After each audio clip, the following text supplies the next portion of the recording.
Grabación en proceso, muy bien. Shabbat Shalom a todos los que nos van a ver en el diferido. Bienvenidos a este estudio quincenal de las 613 mitzvot, y lo digo ya entre comillas por todo lo que hemos estado comentando a lo largo de todo este tiempo, ¿no? Vamos hoy a retomar, bueno, habíamos alcanzado la mitzvah número 100, donde que dice, está inspirada o basada en Deuteronomio 23:19. No traerás el etnan. Aquí pone la palabra etnan. Voy a agrandar un poco aquí el tamaño de la letra. La palabra etnan lo han traducido como salario, pero no es exactamente la palabra típica que se usa como salario. Y habíamos visto aquí que tal vez no era el pago de una prostituta como traducen normalmente los textos, sino todo lo que se refería a lo que producía precisamente esta actividad de prostitución. Y esto estaba implicando tal vez, por ejemplo, la explotación del ser humano por el ser humano. Y por eso dice a continuación, ni el precio de un perro. Aquí lo más probable es que no se esté refiriendo a un animal. No tiene mucho sentido. Pues está hablando de una promiscua o prostituta y luego de un perro. Ya sabemos que la palabra perro se utiliza para los que estaban afuera. Y eso nos lo corrobora el libro de Apocalipsis también. Afuera están los perros. Se refiere a los gentiles, a los incrédulos, a los excluidos, a los que no tienen nada que ver con Dios. Entonces, esta mitzvah nos recordaba digamos, la advertencia de que no podemos aprovecharnos de ninguna circunstancia para explotar a otro ser humano y luego traer el beneficio de ello como si fuese una recompensa agradable al Señor. Y esto ya luego lo podemos traspolar más allá del tema económico, porque las explotaciones y las manipulaciones son de bastante, de variado, digamos, colores, de muchas formas, y esto se está viendo muchísimo hoy en día, la manipulación, en todos sentidos, se está explotando. Aquí acaba de salir la noticia ayer que parece surreal, siendo, por ejemplo, España o un país europeo, cómo la brujería es capaz de sacarle hasta 300.000 euros a una persona. Pues mira, me viene a la memoria esa noticia. Hasta 300.000 euros. ¿Qué hace que una persona vaya a nivel de desesperación, de angustia, de ansiedad? Ve tú a saber, ¿no? ¿Qué le puede pasar a una persona como para perder la cuenta o no percibir de que está dando una fortuna por algo que no funciona y que además no tendría ni sentido que funcionase? ¿Sabes? Esto es un poco fuerte. Entonces, así pasa hoy en día. Se mueven cosas, se mueven intereses, se mueven corrientes de todo tipo. Nosotros tenemos que ser muy cuidadosos, mucho, porque a veces nos puede abordar un sentimiento inclusive paternalista, de querer lo mejor supuestamente para alguien, y resulta que lo estamos induciendo a una camisa de fuerza que no es para él, que no es por ahí, y que luego si lo comparas con otros, dice, oye, tal vez no es por ahí, ¿eh? Pero claro, lo quieres meter por ahí porque tú estás convencido que es lo mejor. Y ahí coincide con lo que dije al principio antes de empezar la grabación. El cuidado con las percepciones que nos hacemos, ¿no? De las cosas y de qué grado de convencimiento llegamos a tener. Me alegró escuchar hace varios meses atrás que coincidimos con un predicador muy bueno del mundo cristiano, Miguel Núñez, y decía algo interesante, que decía, es que nosotros tenemos que ser capaces de clasificar nuestras creencias entre las fundamentales y las secundarias. Pero suele pasar que a veces una creencia secundaria, una cosa que no debería ser tan relevante, la ponemos en el núcleo del huracán. Y vamos, si me tocas eso, aquí hay lío. Y resulta que no debería ser así, ¿vale? Bueno, un comentario sobre esa mitzvah pasada. Ahora vamos a empezar el día de hoy con la número 101. Está basada en Levítico 22:28. Vaikra, capítulo 22, versículo 28. Dice, Oto vet benolo tishhatu beyom ehad. Entonces, a él y a su hijo no degollarán en un mismo día. En un mismo día, beyom ehad. Entonces la mitzvah, según Maimónides la explica, dice, es la advertencia por la cual hemos sido advertidos de no degollar una bestia y su cría en un mismo día, entre, ¿de acuerdo? ya que sea de las cosas kodashim, que son las dedicadas al templo, o bien sea que sea de las julín. Esta palabra la estudiamos en su momento hace un tiempo. Muchos que de pronto son nuevos, no sé si están al día o no, no importa, pero es importantísimo el concepto de Hall, por ejemplo, para la carta a los Romanos, capítulo 14. Ahí les invito a los que quieran ampliar. En las últimas, capítulo 14, lo buscan así Eric en YouTube y seguramente le sale o hay una lista de reproducción. Y esta palabra es muy clave para entender que no es lo mismo decir hol que decir profano, inmundo o cosa común, como a veces las traducen de manera muy suave, ¿no? Muy suelta. Entonces, en este caso es muy sencillo, no trasciende. Ahora, nosotros tenemos un ejemplo de apóstol Pablo cuando dijo, aquello que está escrito en la Torah, no pondrás bozal al buey que trilla. ¿Tú crees que Dios estaba pensando solamente en los bueyes o lo dijo también por nosotros? ¿Sabes? Ahí está el detalle, ¿no? Eso ya es una pista que nos permite a nosotros o nos muestra un camino interpretativo válido de aplicación. Ojo, porque hay que distinguir interpretación y exégesis y lo que es la aplicación. Ahí hay una distancia enorme. Entonces, en este caso, la exégesis es muy sencilla, pues oye, literalmente no debes degollar a un animal con su cría en el mismo día, no necesita interpretación ni nada. Ahora, la aplicación, ¿a dónde se va ese principio? Eso ya es otra cosa. Y eso es lo que a veces intentamos aquí. A veces no sé qué tanto éxito tengo haciéndolo, porque claro, es que no puedo concebir todas las cosas, ¿no? Es imposible. En este caso, vamos a concentrarnos en la restricción de la bestia con su hijo. Sencillo, ¿no? Ahí hay un principio, como creo que lo señalé la clase pasada también, ¿no? Hay un principio, por ejemplo, si lo vemos desde el ángulo de la naturaleza y el ecosistema y tal, bueno, sí, un principio de conservación de la especie. Y fíjense ustedes, si nos devolvemos atrás, aquí hay algo que está relacionado con lo que vimos en la mitzvah anterior, la no explotación. Curioso, ¿no? Porque aquí, esto es otro problema que hay en España ahora mismo. Acaba de salir también la polémica, está sobre la mesa, lo que llaman las macrogranjas, por ejemplo. Y claro, hay un lío gigantesco porque ahora se está constatando que muchas de estas crías intensivas de ganado, que básicamente es de donde se come la carne que se come, pues muchas de esos lugares tienen unos criaderos totalmente, digamos, antiéticos, por no decir otra cosa, ¿no? Respecto de lo que es el trato de estos seres vivientes, de estos seres vivos. Y entonces ahí está el tema, ¿no? La explotación. Yo creo que por ahí va hilvanándose la idea de hoy. La explotación. Óigase bien, palabra clave, ¿no? Hay que darle vueltas. La explotación. Entonces, no vas a degollar a esta bestia y a su cría en el mismo día. Pareciera como irrelevante, ¿no?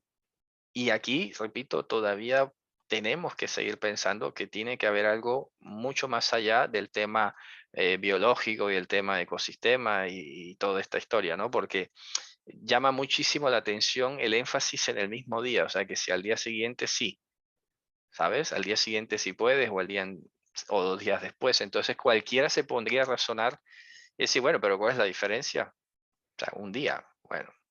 Y eso es lo que a veces los gentiles, o bueno, la gente en general no entiende, porque empezamos a razonar mucho al estilo humano y sacamos este tipo de comentario. Ah, pero ¿qué más da un día?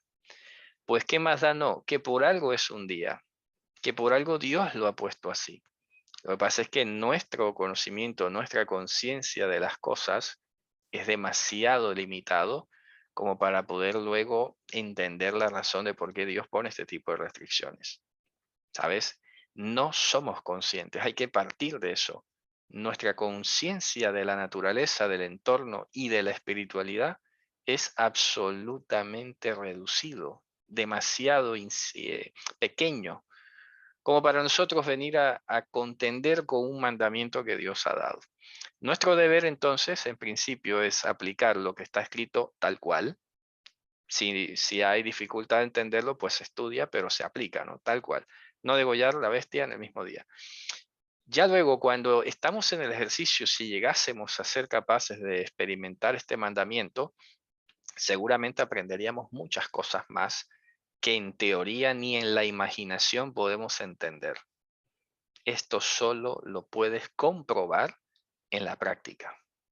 Desde el momento yo no tengo la ocasión ni la oportunidad de practicar este mandamiento.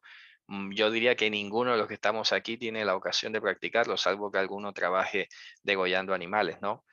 Que los hay, porque el otro día alguien me hizo la pregunta, que trabajaba en ello. Bueno, esta persona sería interesante, ¿no? La invitaría, si está por aquí, que nos dijera, bueno, algún día que redactara algún comentario sobre su actividad como degollador de animales y todo esto, y qué le parecería, ¿no? Viendo el mandamiento ahora, qué lecciones podría aprenderse o derivarse de esto que está escrito aquí. Ahora, cuando lo llevamos al plano espiritual, es muy curioso, porque fíjense ustedes que nos transportaría un poco a nivel teológico a lo que sería el hecho de que el animal es el fruto, la cría, ¿no? Es el fruto de un animal que ya es mayor. Y básicamente aquí nos está diciendo que no puedes ofrecer ni siquiera a Dios en un mismo día todo lo que tiene que ver con ese animal. O sea, sacrificarlo o darlo todo, en este caso, ¿no? Es muy curioso porque a propósito de límites y explotaciones, a veces por ahí empieza un poco la manipulación, ¿no? A nivel de las comunidades y todo esto. Es que tienes que darlo todo, entrégalo todo, porque es que si no lo das todo no tienes fe y ya. Ahí, cuando tocas esas teclas, automáticamente, ¿no? Entonces hay como un principio de prudencia que Dios mismo te está diciendo, oye, que no tienes que traerlo todo aquí, que no tienes que venir a dejarlo, como dicen aquí, no ponerlo todo y arrojarlo todo absolutamente, porque por muy piadoso que parezca delante de mí, tiene un mal síntoma. Óigase bien. Y esto es lo que nos va dando discernimiento espiritual. Sales de la atmósfera de los animales, tu pensamiento va siendo guiado y te dice, vale, una persona que venga con este afán o traiga este afán de que tienes que darlo todo, que dar un poco de cuidado, ¿sabes? Porque la cosa no va por ahí. Suena mal, tiene algo que Dios está diciendo, espérate, que ni yo he pedido el animal con su cría el mismo día, ¿sabes? Ni yo he pedido el animal con su cría, o sea, ni yo te lo he pedido todo. Así que cuidado con estos discursos, ¿sabes? Porque abundan, ¿eh? Mucho. Así que bueno, esto lo dejaría hasta ahí y que hable lo que tenga que hablar porque sinceramente pues no puedo venir aquí a inventar más cosas. No veo más, no veo, hasta el momento, no sé, no recibo el Señor, otra mayor conexión. Y sí, podíamos citar el caso, por ejemplo, de Ananías y Zafira, exactamente. Aquí mi esposa me ha dado un ejemplo interesante. Y es verdad, porque entonces ellos eh, se dispusieron a darlo todo, ¿ya? Y sí, yo te doy todo el precio y luego estaban sustrayendo. Eso es un poco el caso inverso, ¿no? Pero hay otros, repito, desde los que piden también, vienen con esto, que tienes que dejarlo todo, que es que esto es por el Señor, que es que el reino de los cielos. No, no, no, no, no. Con calma. Ni Dios lo pidió todo el mismo día. Ahí hay un principio fundamental.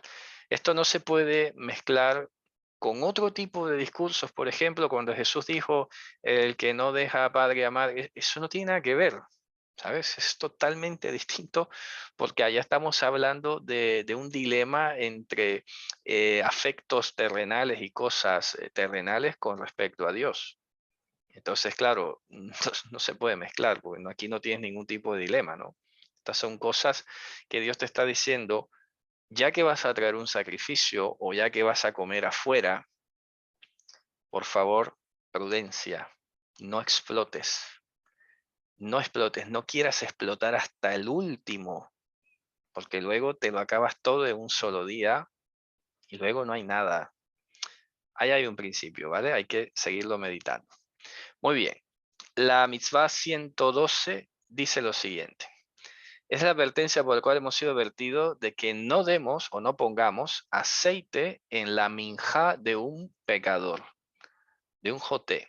Bueno, esta palabra pecador en castellano suena un poco rara. A ver, recordemos rápidamente lo siguiente. El verbo hatá en hebreo y en la Torá se está, bueno, lo traducen pecar, ¿no? ¿Pero qué es eso? A ver, resulta que concretamente en el libro de Levítico se le llama pecado a un conglomerado de acciones o de situaciones que tienen que ver con error involuntario, falla, olvido, descuido, de pronto, digamos, no tener presente lo sagrado, ¿ok? Esto para que nos hagamos una idea de qué es esto del pecado. Porque claro, cuando decimos pecado en castellano se nos viene, bueno, ya yo no sé, a mí no se me viene casi nada en castellano porque claro, yo no pienso en castellano cuando hablo de estas cosas, ¿no? Pero bueno, no sé qué le viene a la gente cuando hablamos de la palabra pecado. Todavía creo que a muchos les suena una palabra así un poco medieval, como religiosa, no sé. Es un poco raro, ¿no? Pero en hebreo estamos hablando de esto, un error involuntario, una falla, un olvido, un descuido, que en todo caso, vamos a agregarlo aquí para que no quede escueto, perdón, vamos a colocarlo aquí, que en todo caso, ha ido en contra de alguna mitzvah restrictiva o bien activa. ¿Vale? Ya saben, ¿no? Lo harás y el no harás. Pero sobre todo, la Torá se enfatiza en las mitzvot restrictivas. Eso podemos comprobar ahora en el libro de Levítico. Por ejemplo, permítame un segundo que lo tengo aquí, la Torá a la mano. Y ahora les puedo compartir la cita. Podemos ir al libro de Levítico, por ejemplo, y en los primeros capítulos, 5 más o menos por allí, empieza a definir, ¿no? Por ejemplo, el capítulo 4. 4.1 dice, comunicó Hashem a Moshe para decir, vamos a compartir aquí el texto de Levítico, ya que estamos en pantalla. Perdón. Vamos a ver que esté esta función por aquí. A ver. Levítico capítulo 4. Vamos a leerlo aquí en conjunto. Dice, comunicó Hashem a Moshe diciendo, para decir, comunica a los hijos de Israel diciendo, un nefesh, o sea, un pescuezo, una persona. Un nefesh, para que vean que no es alma. Un nefesh cuando peque, kiteheta, como bish gaga, o sea, por error, se equivocó. Mikol mitzvot Hashem asher lo teaseina, dice de las mitzvot de Hashem que no deben ser hechas, o sea, prohibitivas, beasá, pero lo hace, mehat mehenna, una de ellas. Entonces comienza a desglosar, empieza por el más grande de todos. Si es el Kohen HaMashiach, el Kohen HaMashiach, ¿no? El sacerdote que es el que lleva la unción, el que peca, entonces va a ofrecer así sucesivamente. Luego en el versículo, por ejemplo, 13, habla de la Adat Israel, si es la que se equivoca, o le queda escondido un asunto a los ojos de la congregación que no se percataron y violaron una de estas mitzvot que no se hacen, las restrictivas. Luego comienza a hablar de un nefesh cualquiera, del pueblo de la tierra, Me'am Haaretz. ¿Okay? Aquí primero menciona el nací, en el versículo 22, o sea, alguien que está en eminencia en el pueblo, y luego menciona el pueblo del común, Am Haaretz. Y claro, sigue insistiendo cuando haga una de las mitzvot, o sea, cometa o lleve a cabo una de las mitzvot que no deben ser hechas y es hallado culpable, o se le da a conocer su pecado que había cometido, entonces traerá su corbán. Ok, entonces quiero que entendamos que el pecado hay que trabajarlo y entenderlo como un fallo. Los fallos existen, los fallos son inevitables, los errores son inevitables. Ya está, fallaste, pues no, trae un corbán. Ahora, aquí quiero desglosar un poco más esto, ¿no? porque bien lo he dicho y es unos textos que siempre repito, David decía, con la profundidad, me imagino, de la conciencia que debía tener de todo esto, decía, "Shgiot miyavin", ¿quién puede comprender los errores? Nadie. Es que los errores no tienen explicación lógica. Tú no puedes pretender explicar un error. No tiene sentido, y eso lo digo desde el punto de vista de la ingeniería y de la economía. Yo, por ejemplo, cuando hacíamos ejercicio de ingeniería industrial, de esto de los estudios de métodos y tiempo, por ejemplo, que es algo, me gustaba muchísimo esa asignatura, nos damos cuenta, por ejemplo, que lo que se llama la cadena de aprendizaje, ¿no? Un empleado que llega a un lugar o está haciendo una actividad tiene una tasa de aprendizaje que normalmente va descendiendo respecto al tiempo. Es decir, que con el tiempo lo haces más rápido y lo haces mejor, ¿no? Pero de repente, en la curva tú veías que un momento había una alteración. Había una alteración. ¿Qué pasaba? Le preguntamos. No, me distraje. Ya, ¿y por qué te distrajiste? Bueno, me vino a la mente, y claro, sale un problema, sale una preocupación, sale un deseo, cualquier cosa. Es que es increíble. Entonces, claro, son inevitables los errores. Si tenemos cerebro y creatividad y conciencia, es que te vas a equivocar. ¿Sabes? Es inevitable que te equivoques. Entonces, aquí, hombre, evidentemente, por eso Pablo, y ayer recordaba ese mandamiento, debemos ejercitar los sentidos. Claro, evidentemente. Lo normal es que un empleado que ha llegado a su curva estándar de aprendizaje, hombre, no se equivoque, ¿no? Es lo que se espera normalmente, pero todo el mundo sabe que los errores y los accidentes ocurren. Y cuando ocurren, no se ponen a crucificar al empleado y a llevarlo a la picota pública, a decirle, mira, después de tantos años, como, oye, no, los errores pasan. El que lo haga es porque no entiende de qué va la cosa. Pero hombre, nadie se quiere equivocar. En principio, nadie se quiere equivocar. Es que no es agradable equivocarse. ¿A quién le gusta equivocarse? ¿Sabes? Pero, bueno, pasan los errores, pues pasa. Entonces, explotación. ¿Dios se puso a explotar el error? No, ¿verdad? Trae un corbán. Ya está. Trae el sacrificio, no pasa nada. Listo. No le da trascendencia. ¿Vale? Una vez llevado el sacrificio hasta ahí. Ahora, lo que iba a ampliar y a desglosar es lo siguiente, que lo he dicho en varias ocasiones. Creo yo, cada vez más me convenzo, que aquello que nos enseñó Mashiach, de ir a hablar aparte con tu hermano, si te lo has ganado, ya has ganado a tu hermano. Si no te escucha, lleva a 2 testigos. Siempre, todo el tiempo, el objetivo, ¿cuál es? Ganarte al hermano. ¿Qué es eso de ganarse al hermano? Hacerle ver su error, que él sea consciente y se percate de su error para que tenga más cuidado la próxima y no lo vuelva a hacer. Pero ojo, que puede volver a pasar, pero repito, la idea es ganártelo. ¿Ganártelo qué es eso? Que deje de resistir a la verdad, que deje de resistir al error. Oye, que lo estás haciendo mal, te voy a traer 2, 3 testigos que te van a decir que así no es. Ya está, verdad, disculpa, normal. Lo primero que hace una persona consciente, cuando es consciente de algo, es decir, oye, disculpa, es verdad, me equivoqué, estaba mal. Bueno, ya está, se acabó, no pasa nada. ¿Por qué estoy diciendo esto? Porque, claro, tú te imaginas, a ver, voy a compartir aquí un mapa que ya lo he venido diciendo y creo que esa es una de las grandes aportes y revelaciones que nos hace Mashiach eh, en respecto a todo este tema de los mandamientos, porque claro, a veces la gente no sé qué se imaginará. Permítame un segundo y voy a ilustrar de esta manera. A ver, un segundo. Fijémonos aquí en este mapa y meditemos en algo. Tú vives acá en el norte, ya llegando al Líbano, por aquí, al norte de Israel, aquí, y Jerusalén está aquí, ¿ok? Haz de cuenta que, oye, me equivoqué, hoy era panes sin levadura y comí leudado, no me percaté que esto tenía leudado. Tengo que ir hasta Jerusalén a llevar allá un sacrificio.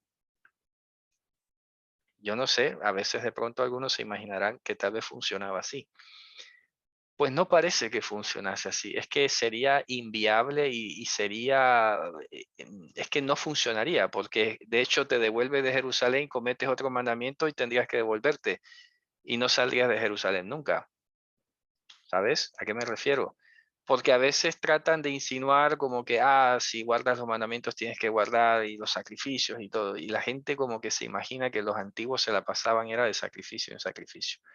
No parece así, ni siquiera en la época del Segundo Templo, ni siquiera en los registros bíblicos tú no encuentras que esa sea la dinámica y la vida de la gente se le haya ido haciendo sacrificios.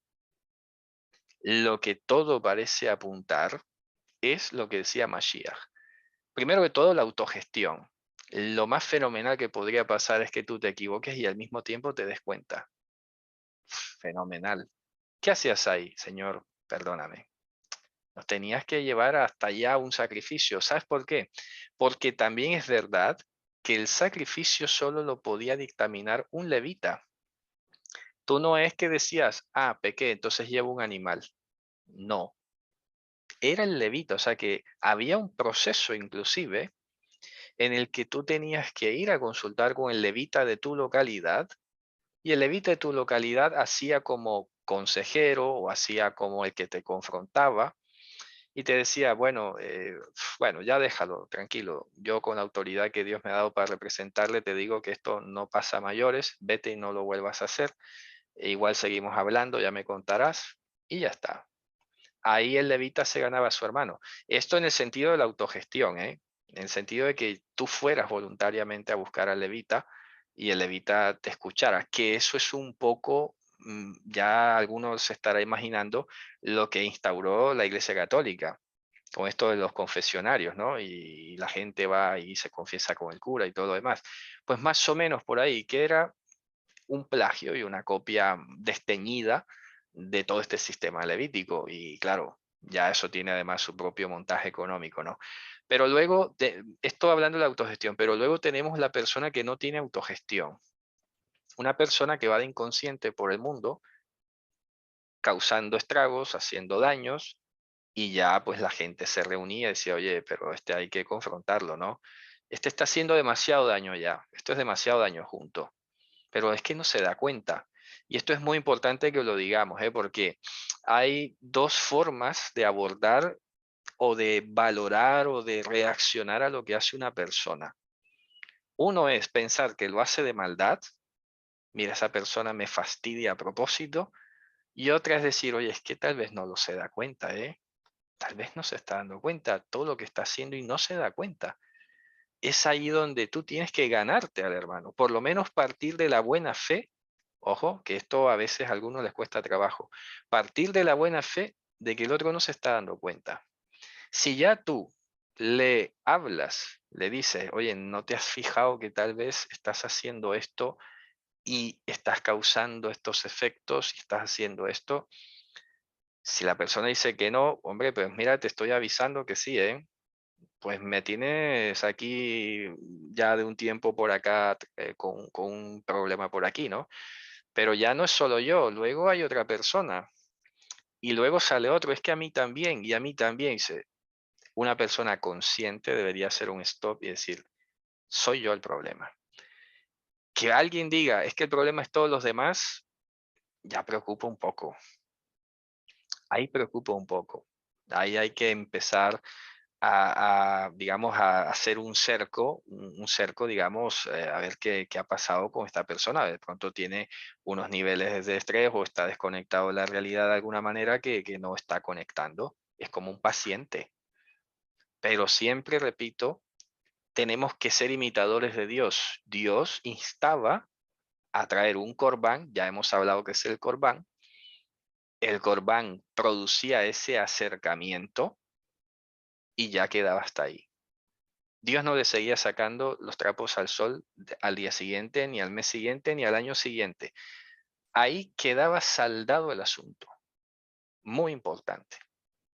Entonces, fíjense ustedes, no es nada más decir o leer, como leemos aquí en la mitzvah, conforme está escrito en el libro de Maimónides, bueno, si peca, pues que traiga un corbán.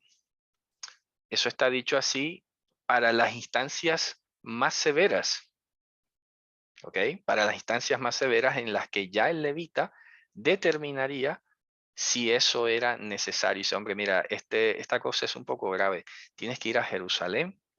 Lo siento, no puedo hacer otra cosa. El Señor me dice que tienes que ir a Jerusalén y ofrecer un sacrificio. Para que te cueste un poco, para que dimensiones las consecuencias de tus acciones y tal vez la próxima tengas un poco más de cuidado. Y eso se los digo, porque miren, en la vida cotidiana, y eso que no son pecados, que no son cosas graves o trascendentales, pero uno a veces va en la vida por libre o por cómo eres o cómo has venido siendo y no te estás dando cuenta que de pronto estás afectando a tu pareja o le estás incomodando y la pareja te viene diciendo, tú ves cambios de actitud, lo que sea, y es que luego piensas que está cambiando conmigo. No, no, es que ya tú vienes causando cosas de atrás, pero no te das cuenta. Así que esto es una exhortación a que estemos apercibidos, porque a veces como seres humanos nos podemos concentrar y absorber en algo, ¿sabes? Absorber en algo es que este es mi objetivo, este es mi sueño, pero resulta que la consecución de ese objetivo y ese sueño o esa meta que tanto quieres está costando el bienestar del hogar, está costando el bienestar de la familia, el tiempo a los hijos, el tiempo a la esposa. Entonces tú tienes que sopesar porque es una regla muy sencilla de costo-beneficio, ¿sabes? Beneficio, tu meta, el costo, tu familia, yo creo que no vale la pena, ¿eh? ¿Sabes? Yo creo que no vale la pena porque si va a costar el Shalom Bayit, como se llama en hebreo, la paz del hogar, no creo que algo valga más que la paz del hogar, sinceramente. Ninguna meta o sueño humano individual, peor si es individual, porque ya si fuera de toda la familia, pues todos están comprometidos, ¿no? Y todos están conscientes. Pero ningún sueño o proyecto individual puede costar más que el Shalom Bayit, que la paz del hogar. Acuérdese que el apóstol Pablo insistió muchísimo en esto. A paz nos ha llamado Dios. Buscad la paz, perseguidla. Y la paz, acuérdese, cuando decimos shalom, estamos hablando de ausencia de deudas. La no generación de deudas y la cancelación de deudas. O sea, que si yo he cometido algo que ha afectado a mi hogar, pues lo lógico es que quiera reponerlo. Y además, si ellos han hecho algo contra mí, lo lógico es que yo se los perdone. Porque eso es el shalom, la ausencia de deudas. Y deudas, entiéndase, todo esto. Reclamos, carencias, faltantes, expectativas no cumplidas, etcétera. Todas esas son deudas. Pero nosotros nunca podemos olvidar que somos Rodfei Shalom, perseguidores de Shalom. Siempre tenemos que ser perseguidores de Shalom. Así que mucha atención con esta parte, con el Shalom Bait y todo esto, porque no puede ser, no puede ser que algo cueste más que eso y sea más importante que eso. Hay que bajarle un poco el acelerador. A veces nos ganas el afán. A veces simplemente creemos que es que si no es ahora, no es nunca. Y nos ha metido ese chip como que muy, muy de ahora, diligente y tal. Y resulta que no. El precio es altísimo después. No tiene sentido, de verdad, sinceramente. Hay que mantener siempre la base firme en el hogar, la concordia, el saber aplazar cosas inclusive, ¿sabes? ¿Por qué? Porque hay prioridades de prioridades. Yo me acuerdo, yo tenía 15 años y decía, yo tengo que ganar el premio Nobel antes de los 25 años y tal. Hombre, sí, pero luego la vida te va mostrando que hay prioridades y hay prioridades y hay cosas. Y ahora me da igual si no me lo gano, ¿sabes? Porque así tenemos que ser nosotros, sobre todo cuando ya entramos en matrimonio, una relación, hay que construir cosas, sobre todo juntos. Habrá, no todas las cosas se podrán hacer juntos tal vez, pero la mayor que se pueda posible, eso así, mejor. Lo mayor que se pueda, ¿sabes? Porque hace parte precisamente de pensar en largo plazo y decir, hombre, a mí me interesa el shalom, así que tengo que pensar todas las cosas, conectarlas en términos de shalom. Porque Shalom es un principio regente fundamental y es de hecho uno de los frutos de Ruach HaKodesh. Gozo, que luego dice a continuación, amor, gozo, paz. Ah, imagínate, o sea que el shalom es un fruto que yo tengo que dar. Si soy creyente, me comparo con un árbol y de los frutos que tengo que dar es shalom. Pagar deudas y también, pues, es con la expectativa lógica de que me las perdonen a mí también. Pero no bajo el criterio de que algunos lo quieren llevar, bueno, tú me perdonas, te perdono y seguimos haciéndolo igual. No, porque eso es una malversación del recurso del shalom. El recurso del shalom es un recurso extraordinario, compasivo, cuando alguien ha fallado. Hombre, lo que se quiere es rescatarlo de vuelta, ¿no? No que se vaya, no que se aleje, pero tampoco se puede usar para legitimar la práctica recurrente del error, porque no tiene sentido. Sería homologar el error en el marco del shalom. Así que ese es el equilibrio, ¿eh? Porque hay gente que no sabe ser equilibrada.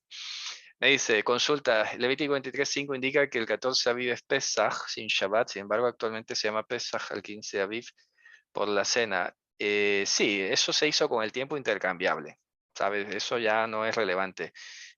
Pesaj es el sacrificio, el animal concretamente. Pesaj es el animal, Zebach Pesaj es el sacrificio del animal y ya luego el otro es el Seder de Pesaj. Pero bueno, ya se hace intercambiable, ¿no? No hay problema en ese sentido. Ahora, ¿es posible hacer maldad sin darse cuenta? Sí, sí, totalmente es posible. ¿Por qué? Porque ya hemos hablado que la maldad en hebreo, por ejemplo, ra'a, es la capacidad de hacer perjuicio. Y el perjuicio es algo que se hace y muchas veces, repito, yo diría que la mayoría de las veces ni se da cuenta la gente. Entonces, por eso te digo, ¿no? Que hay que replantearse cómo percibimos y leemos las cosas, porque muchas veces también la lectura que hacemos del exterior es de lo que nosotros haríamos en esa circunstancia. Resulta que eso es nuestra imaginación. La otra persona lo está haciendo y de pronto ni se entera, ni se da cuenta. Pero claro, lo vivimos juzgando y midiendo por lo que haríamos nosotros. Así que el espejo de lo que vas a ir a señalar o a juzgar es que es lo que tú harías, no necesariamente lo que haría el otro. Así que por eso siempre hay que preguntar, siempre hay que confrontar y si te has dado cuenta. Acuérdese inclusive que eso lo hizo Dios. En el jardín del Edén, cuando Adán se había salido con Eva del jardín del Edén, ¿te acuerdan que lo he explicado muchas veces? Se fueron, no se habían dado cuenta. ¿Y qué es lo primero que le pregunta a Dios? ¿Dónde estás? ¿Acaso Dios no sabía dónde está? Por supuesto que sabía. El que no sabía era él.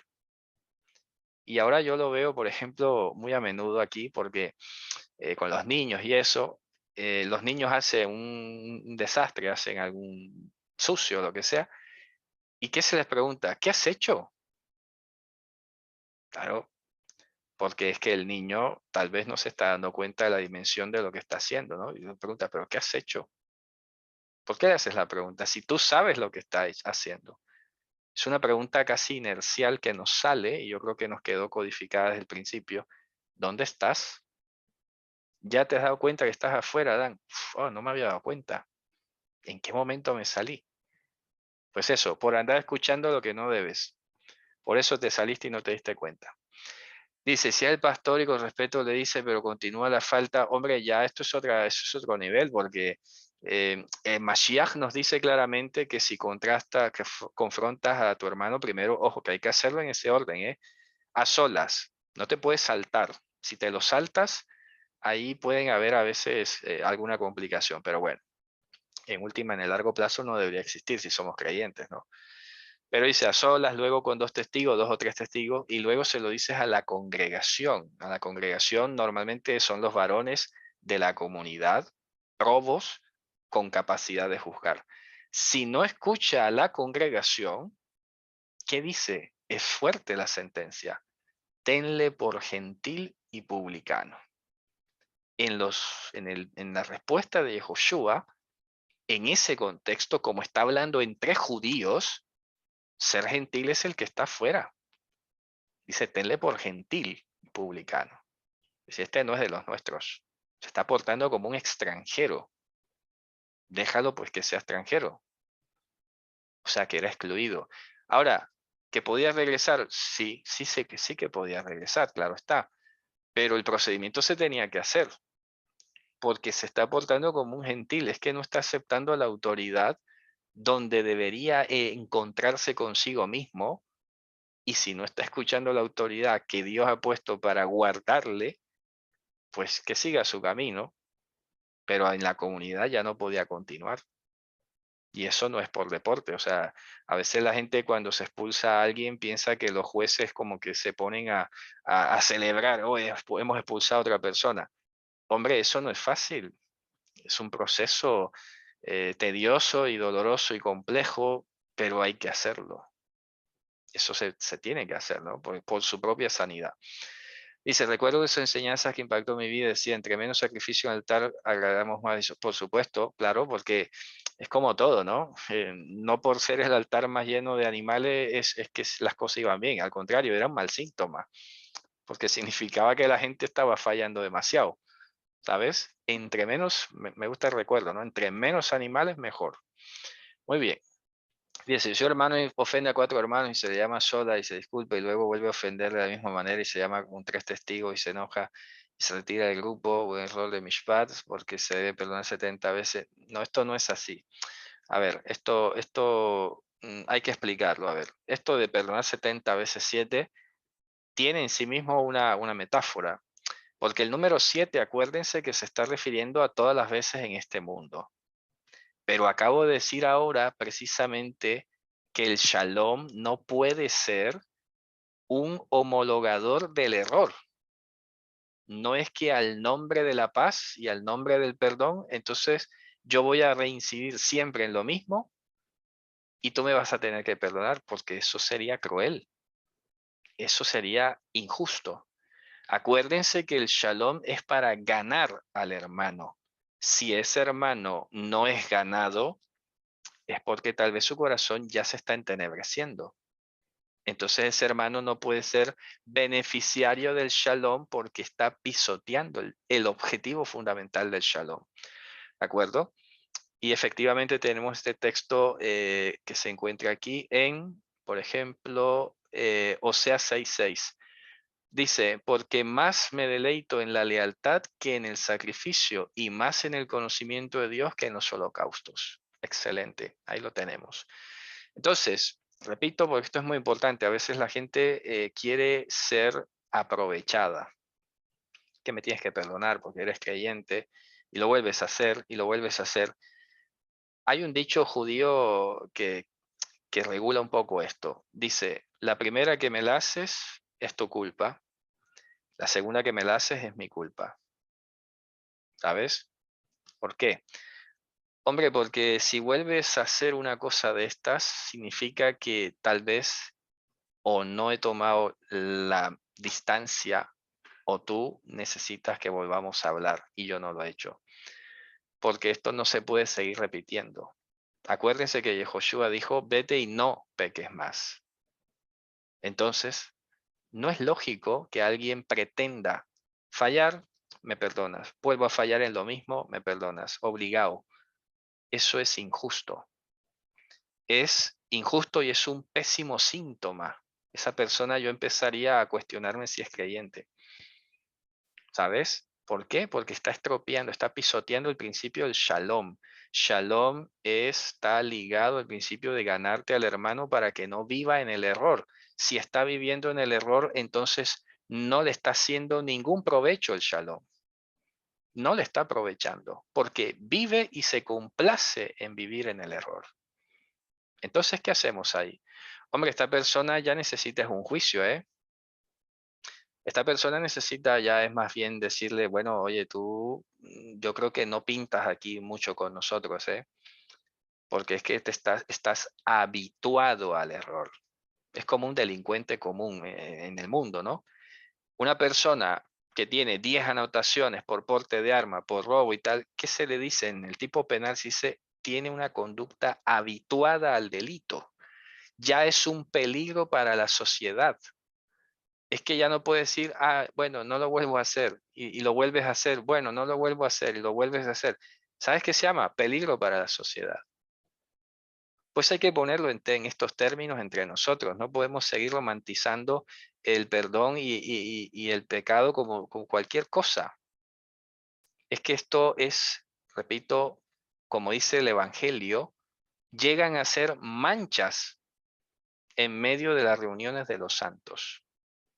Así que hay que olvidarse de esta manipulación y explotación del shalom, porque a propósito, lo vuelvo a decir, eso sería explotar el shalom, llevar al extremo las cosas y con malicia, además, porque el que lo vuelve a hacer y lo vuelve a hacer y lo vuelve a hacer, o tiene un problema mental o es una persona mala. Ya está, no hay otra forma, ¿vale? Bien, dice, yo siento que tengo un gran problema con respecto al conteo del Homer. Bueno, a ver, yo les voy a agradecer algo, Javín, con todo cariño. Estamos estudiando estas mitzvot de aquí. Hay un principio muy sabio en el Talmud que dice que los discípulos tienen que preguntar de acuerdo al tema, ¿vale? Y yo les invito a que si estamos estudiando esta mitzvah de aquí, las preguntas, por favor, yo sé que de pronto quieren aprovechar y todo esto, pero no, no es el momento. Entonces, este tipo de preguntas que no tengan que ver con el tema, no les voy a dar prioridad, no las voy a responder, porque es que luego nos dispersamos. Yo todo el tiempo que he tenido comunicando y la intención, por si acaso no ha quedado claro, es que seamos juiciosos y disciplinados en el estudio. Yo quiero evitar siempre la dispersión. ¿Sabe? Yo quiero que estudiemos disciplinadamente. Hoy vemos 2 mandamientos, pues 2 mandamientos. No pasa nada.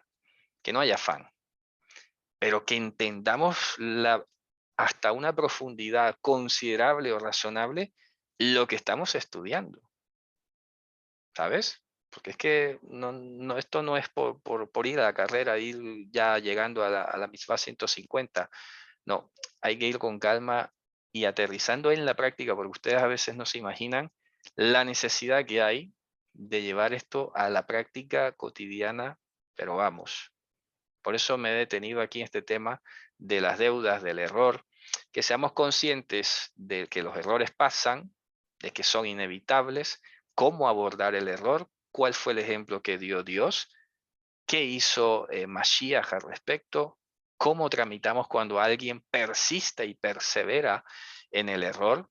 Hombre, esto es importantísimo. Esto es para nuestra edificación diaria, porque es lo que más vemos y con lo que más nos vamos a encontrar, ¿no? Bien, dice, es bueno saberlo, shalom es para ganarse al hermano, no para permitir injusticias ni abusos. Así es, correcto. Bueno, muy bien, una cosa por tema.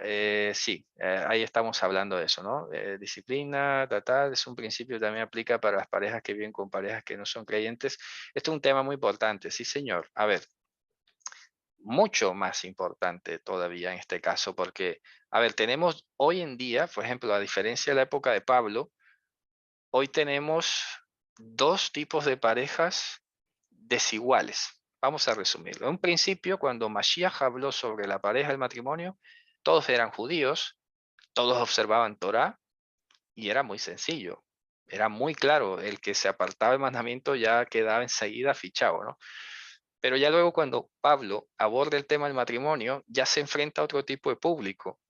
Y eso yo lo he explicado muchas veces. Y era parejas gentiles, una de las cuales se convertía el Señor, y no de cualquier manera, ¿eh? Se convertía el Señor con mandamientos. Óigase bien, con mandamientos. Resulta, ahí quedaba la cuestión. Entonces Pablo lo tenía bastante claro. Bueno, si este es creyente, tiene mandamientos y el otro es un incrédulo, no tiene mandamientos. Vale, vamos a ver cómo lo llevamos. Y Pablo siempre insistió, primero, el primer principio fundamental es que el creyente no se tiene que salir a separar. El que es creyente, que tiene mandamientos, repito, nunca puede tomar la iniciativa de separarse. Ojo, estoy hablando en el marco de Pablo, ¿eh? Vamos con calma. Y tiene la misión adicional de que, además por ser observante de mandamientos, ver la manera como se gana a su pareja. Dice, santificar, ¿no? A la pareja. No nos dice muchos detalles, tal vez no era fácil en la práctica, no lo sabemos, pero bueno, Pablo deja de referencia a esto y dice, ¿qué sabes tú, creyente, si te terminas ganando a tu pareja? Y genial, los dos en el mismo equipo, en la misma sintonía. Un poco de paciencia, ¿no? Pero ¿qué dice? Hombre, si el incrédulo es el que quiere separarse, pues ya ahí sí que te digo, no te voy a forzar a que estés ahí. Si él se quiere ir, si no acepta las condiciones de vida, de santidad que ahora tú has abrazado, pues yo no te voy a obligar, le dice al creyente, que se separe él. Y ahí sí, se disolvía el matrimonio y punto. Pero hoy en día, en nuestro contexto, estamos teniendo una situación a veces difícil, ¿eh? Porque no solamente tenemos este tipo de parejas desiguales, un creyente con un incrédulo, sino que ahora entre nosotros, que estamos guardando mandamientos, a veces tenemos parejas en las que la esposa o el esposo no guarda los mandamientos. Y ya he empezado a ver dificultades y eso me preocupa, porque no debería haber dificultades. A ver, yo lo voy a decir de una manera lo más sencillo posible.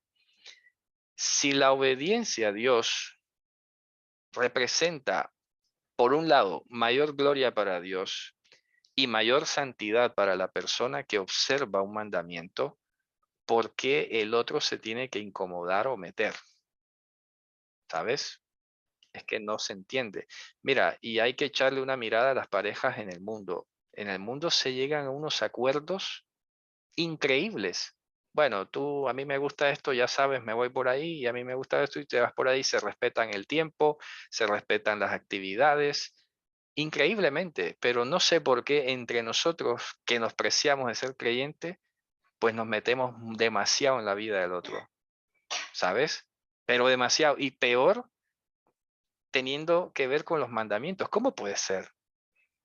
¿Cómo puede ser? Entonces hay lío porque de repente este es creyente y este guarda mandamiento, el que guarda mandamiento no come cerdo, entonces el creyente este que no guarda mandamiento se pone a atacar al otro y dice, pero ¿cómo puede ser? A ver, tú eres creyente, ¿sabes? ¿Por qué me atacas? Si somos creyentes, somos coherederos, estamos en el mismo equipo. No te estoy imponiendo y ahí es donde hay que tener sabiduría, porque tampoco se trata ahora de los que estamos guardando mandamientos, imponerle al otro que se va a estrellar con un muro de hormigón, que no va a entender de principio nada y pretender que guarde todo lo que nosotros guardamos. Óigase bien que esto es de mucha paciencia y sabiduría. Y ahora peor cuando ya luego estamos hablando más de tradiciones que de mandamientos, imagínate. Pero a veces la gente va como a millón, ¿no? Hay un afán muy extraño. Yo sinceramente digo, y ahora con todo lo que pasé, creo que soy un poco más paciente de lo que era ya, de lo que venía siendo, pero es que veo un afán, un acelere en la gente que no lo entiendo, en todo, ¿sabes? En el estudio de los mandamientos, en guardar los mandamientos, en aprender, y hay una velocidad abrumadora que luego es la que trae precisamente los errores, porque no lo mencioné, la distracción es una causa de error, pero también el afán y la ansiedad. Hace la cosa rápido, pues es más probable que te equivoques. Obvio, porque no tienes el control de todas las funciones en ese momento, estás acelerado. Entonces así pasa, ¿no? A veces de pronto nos gana la emoción, a veces de pronto ese afán viene bien motivado porque queremos y nos hace ilusión que el otro también entienda, pero resulta que el afán y la ansiedad lo estropean.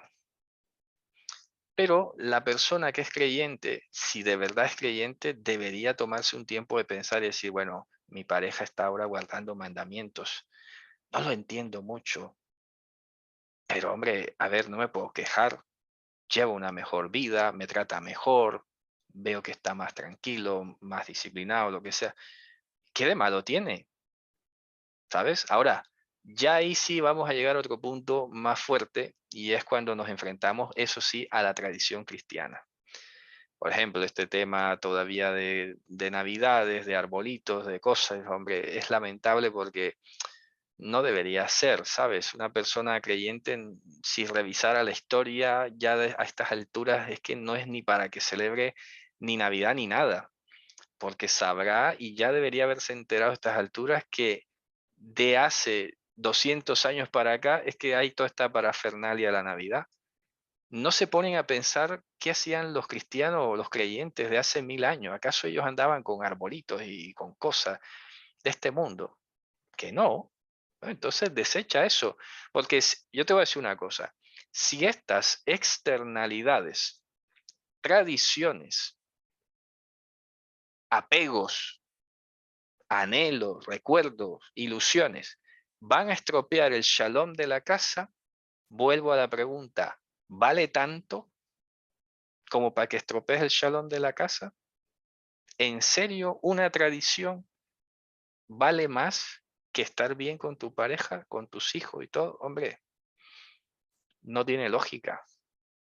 No tiene lógica. Por eso, mira cómo se conecta con lo que hablamos al principio. Shalom Bayit, ¿sabes? El shalom que tiene que ver con la casa. Entonces, si un mandamiento está diseñado para el Shalom Bayit, ¿cómo puede ser que una tradición, una costumbre, un apego valga más que eso? No, no puede ser, ¿sabes? Ahí es donde tú tienes que plantearte un montón de cosas, porque le estamos a veces dando prioridades a cosas que no las deberían tener. Hay que enfocarse en el Shalom, somos perseguidores del Shalom, el Shalom es un fruto de Ruach HaKodesh, si eres creyente tienes que producir Shalom, no se puede explotar el Shalom y hay que saber para qué es el Shalom. O sea, ¿sabes? Yo creo que lo hemos dicho ya suficiente ilustración con este tema. Así que bien, vamos a ver, vamos a ver por acá, dice, está complicado con el tema, bueno, hay que procurar siempre el Shalom.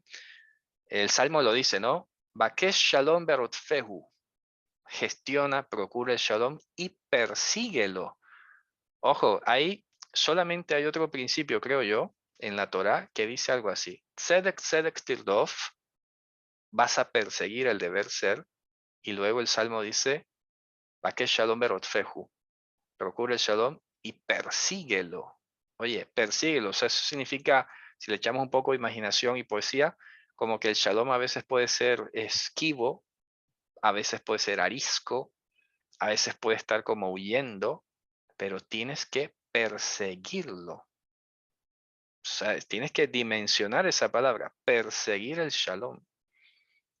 En el proceso de la persecución, hombre, te tienes que despojar de cosas, porque no vas a perseguir algo con una carga encima, que no vas a llegar a ninguna parte. ¿Qué haces cuando persigues algo? Es que ya hoy ni corremos. Hoy, hoy nos queda tan difícil poner ejemplo, porque ya ni perseguimos nada. Ya todos nos lo traen a la casa y todo el tema. Pero antes uno perseguía cosas, ¿sabes? A los que nos acordemos. Cuando estás persiguiendo algo, hombre, te tienes que quitar el peso encima, ¿no? Para poder alcanzar eso que estás persiguiendo. Pues así igual hoy. Te tienes que quitar lo que sea peso, lo que te esté marcando desventaja, pues quítatelo. Cuando consigas el shalom primero, ya luego, si vale la pena, lo volverás a buscar, lo que habías dejado. Pero el shalom está primero, y el tzedek. Y se quiere tocar el tema de pareja, es no creyente y se quiere ir de viaje solo por casi un mes. Bueno, mira, ¿qué te digo yo? Hay que tener paciencia. No lo entiende, no lo ve, hay que hablar, hay que portarse varonilmente. Y en este caso también la mujer, ¿no? Como mujer. Dios es el que pelea nuestras luchas físicas, las espirituales las llevamos nosotros de su mano. Hay que ser muy sabios, ¿sabes? No, no, a ver, si se va y hace cosas, lo que sea, bueno, Dios sabrá, tú estás con tu conciencia en tu punto, tú te mantienes en tu punto. Ya el otro le echará en falta, qué sé yo, hay que orar, todo eso, ¿no? Pero no se puede hacer mucha cosa. Intentar hablarlo, intentar de pronto tocarlo, pero ojo, con mucha prudencia, sin tratar de forzar, porque no se logra nada a la fuerza de verdad. E intentar ganar otro sabia mansedumbre es la clave, por ahí va la cuestión, claro que sí. Dice, hay muchas cuestiones que se malentiende el cristianismo de Navidad, mejor de hablar porque te rechazan, te burlan, etcétera, la familia, bueno, rechaza, bueno, sí, ya te digo, pero bueno, nosotros como somos Rotfei Shalom, perseguidores del Shalom, nosotros no nos podemos dejar quitar esa diana de delante. A veces sentiremos ataques, evidentemente, que nos quieran distorsionar o llevar a otro lado, pero nosotros tenemos que volver a afinar la diana del Shalom y decir, no, mi objetivo es este. de momento ahora no puedo hacer mucho, pues me quedo aquí, no pasa nada. Ya tendré la oportunidad, ¿no? Bien, pues eso, muy bien, quitarse el peso de encima para perseguir el Shalom y el Tzedek, claro que sí, eso hay que consolidarlo y Dios respalda esa persecución. Acuérdense, Dios la va a respaldar porque Él mismo le está diciendo, Baket Shalom Berotfehu, Tzedek Tzedek Tirdof, pues tienes que hacerlo, Dios lo va a respaldar.